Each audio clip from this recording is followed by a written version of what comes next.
Half-Life Alyx, the comeback of the Half-Life series, which as a 21-year-old it might not have hit me as being as important as it might have hit for a lot of other people, as I played all of the Half-Life games within the last 3 years. So I guess that gives me a unique perspective of going into this as a prequel and not as a prequel that came out 13 years after the last entry in the series. First, I want to talk about graphics. Alyx, while not the first Source 2 game, it is on my account the first big game on that engine.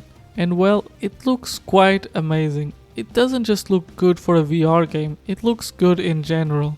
So many times I found myself just looking at things way too close and the textures would still hold up to scrutiny. It is a very technically impressive game. And its aesthetics are also really good, maintaining that City 17 orange afternoon feeling of the original Half-Life 2, and most of this game takes place in City 17, and sometimes taking a more horror-oriented aesthetic with dark rooms and caves, but I wouldn't consider this a horror game. My biggest complaint graphically is honestly that the loading screens are quite long, and loading screens in VR feel extra long when you have a screen strapped to your face. I definitely regret installing this on my hard drive over an SSD. But it also runs really well on PC, so I can't really complain too much. And there is a lot of detail down to the interactable items, which leads me to talk about the gameplay. At the beginning of the game, everything is new and the action hasn't started yet. So there's definitely a big focus on just looking at things and grabbing things and throwing things. In retrospect, it works as a really smart way of turning your curiosity into a tutorial without you even noticing. And as the game progresses and that VR awe starts to fade out, they start introducing the real gameplay core. That is, this is very much a Half-Life game. Fighting Sentinel, head crabs, barnacles, and the sort, and even some new enemies, even though this is a prequel. These newer enemies, while the mechanics of these enemies don't particularly make them VR exclusive, their gameplay definitely feels tailored to the VR experience. Like for example, this new type of headcrab that has an armored back, so you can only shoot it through the bottom. Also, to adapt to VR, some enemies now move slower. This doesn't feel particularly noticeable with some enemies, but it's definitely noticeable with smaller enemies like headcrabs. When they jump, I wouldn't say this is a downgrade in any way, more of an adaptation to a new form of playing games. As it's important to say that even the normal enemies you're used to shooting in other Half-Life games take on a new experience here. It's hard to explain if you never experienced VR. The experience of looking through the cracks, throwing a grenade without looking, being a lot more aware and active of your reloads, leads to an experience that feels so much more realistic and also immersive. There is also some really interesting sound design choices. I'd rather not spoil, especially with the Sentinels, but overall the sound design is really good, which is really important, especially for a game that's going for this level of immersion.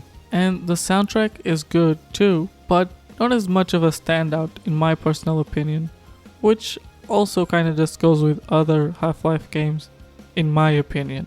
You have 3 guns in total, a pistol, a shotgun and an SMG that uses power cells.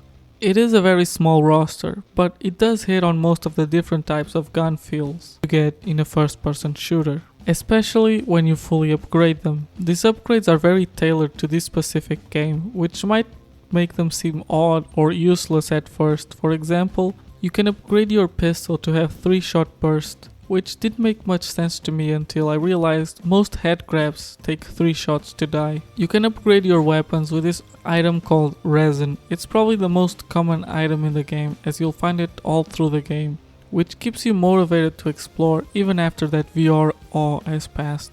During the exploration you can also find ammo, grenades, health kits, as well as these container jars that serve to activate health stations, which is new to this game, as older games had health stations just work by default. You can carry as much resin and ammo as you can find in your backpack, but as far as other items go, there are 2 inventory slots, so to say, on each wrist, making it an item easily accessible to each hand, and of course, whatever you can carry in your hands. I did this a lot as playing on normal mode always had me have more items that I really needed. You can also find key items, and what they are will vary based on the puzzle.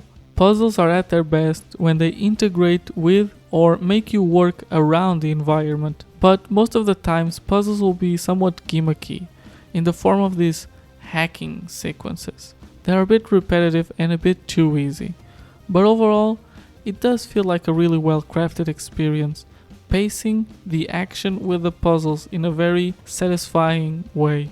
The locomotion is also very good, with various accessibility settings to both camera movement and regular movement, and I did find myself using a lot of them and interchanging between them depending on how I was feeling. Also, something to mention here is the in-game ability to almost kinda like force pull objects to you, which helps you when playing in a small room and picking stuff up out of the floor a lot easier, and it honestly had me playing this game in larger chunks at a time, which is something I don't usually do with VR. But there's no way to review this game and not bring up this one big hiccup with the gameplay. There is no melee feature. You can throw things at an enemy and stun them a little bit, but that's as far as it goes. And it is a bit more than a little disappointing, especially as a Half-Life game. It's hard to say that this is a worst game for not having it, because we don't know how it would have been if it did have it, but I do think it would have added even more to the gameplay given the already item-filled environment, and it is something I hope they implement in a sequel. Which leads me to finally talk about the story. It is a prequel to Half-Life 2, and you play as Alyx and what she was up to before Gordon came back. Your first big objective is to look for your dad Eli Vance, which most people remember for spoiler reasons. But the objective of the game will change throughout the story, and most of it takes place in City 17.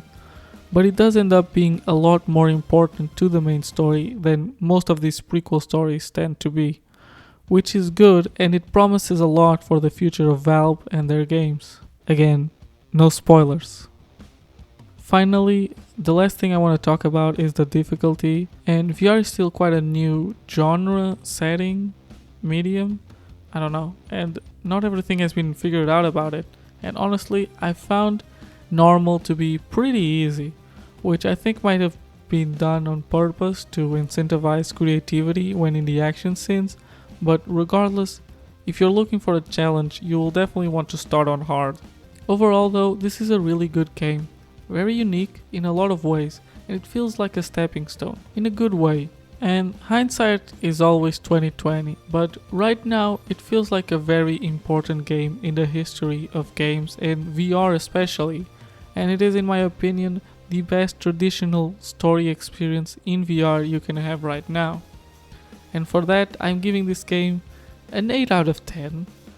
I was really close to a 9, but I decided to go with an 8, giving my other ratings of Half-Life games.